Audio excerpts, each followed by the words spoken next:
Le blabla de Rudy. Bonjour les amis, j'espère que vous allez bien. Écoutez, moi ça va très très bien parce que je reviens de Corse. J'ai passé une semaine.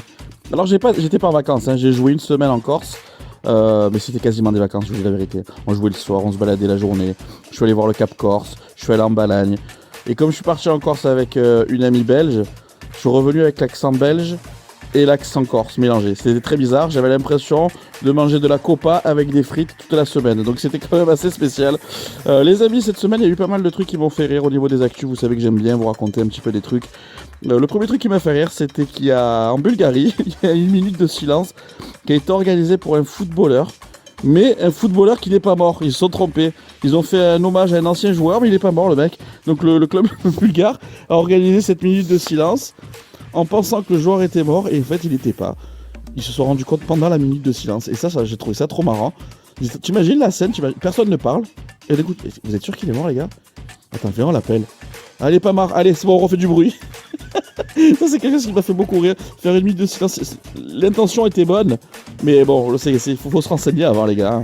Déjà que c'est compliqué avec les vivants, on va pas en plus sans que je vais compliquer la vie avec les gens qui sont plus là, surtout s'ils sont encore là. Donc bref. Ensuite, un truc qui m'a fait, j'ai trouvé ça mignon. Je sais pas si vous avez vu ça, mais il y a eu un couple, des anciens amoureux de l'école qui se sont retrouvés au bout de 85 ans. Est-ce que vous vous rendez compte comme c'est mignon ça, les amis? Au bout de 85 ans, des amoureux d'école, ils se sont retrouvés. Ça, c'était des amoureux d'enfance, des amoureux de l'école. Une vieille photo de classe, et c'est au Royaume-Uni que ça s'est passé. Deux anciens amoureux d'école qui se sont retrouvés après 85 ans, le tout grâce à une photo de classe prise en 1936. Mais c'est pas trop beau ça les gars?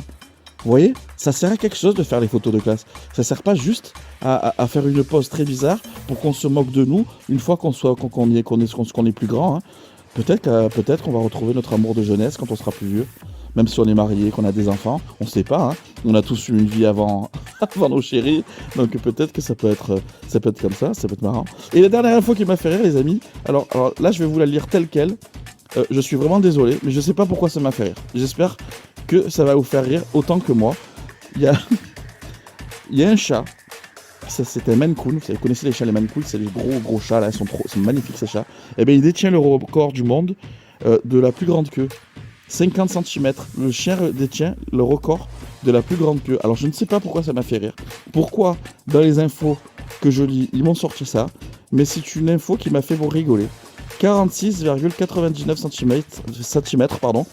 C'est la taille impressionnante de la plus longue queue de chat domestique du monde. Son propriétaire, Paisley Adams, est un jeune Maine Coon gris de 2 ans, résidant dans le Minnesota aux États-Unis.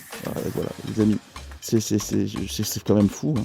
Pourquoi je vous raconte ça, je sais même pas. Mais c'est quelque chose qui m'a fait rire. Donc voilà les amis, j'espère que cette semaine, vous avez passé une bonne semaine. J'espère que vous allez passer un bon week-end. L'actu quand même principale de la semaine, ça a été quand même Marine Le Pen. Depuis le début de la semaine, tout le monde parle que de ça. C'est Marine Le Pen qui a été condamnée.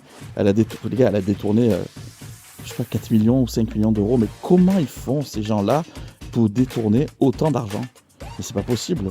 Moi, des fois, j'essaie juste de prendre 15 euros dans le portefeuille de ma femme. Je me dispute après pendant 3 semaines avec elle. Et où sont mes 15 euros? Où sont mes 15 euros? Juste parce que j'ai voulu mettre l'essence. Et elle a réussi à détourner 4 millions d'euros. Écoutez, je ne sais pas. On a beaucoup à apprendre des politiques, je crois. Mais pas dans le bon sens du terme, parce qu'ils ont beaucoup trop de vices pour nous. C'est pour ça qu'ils ont autant de problèmes. C'est marrant, hein. C'est marrant. Les gens qui essaient de nous diriger, c'est ceux qui ont le plus de problèmes avec la justice. Comment tu veux que ça tourne normal dans ce pays? Les amis, je vous souhaite un bon Shabbat. J'espère que le nettoyage de Pessar se passe bien. Et à la semaine prochaine. Gros bisous.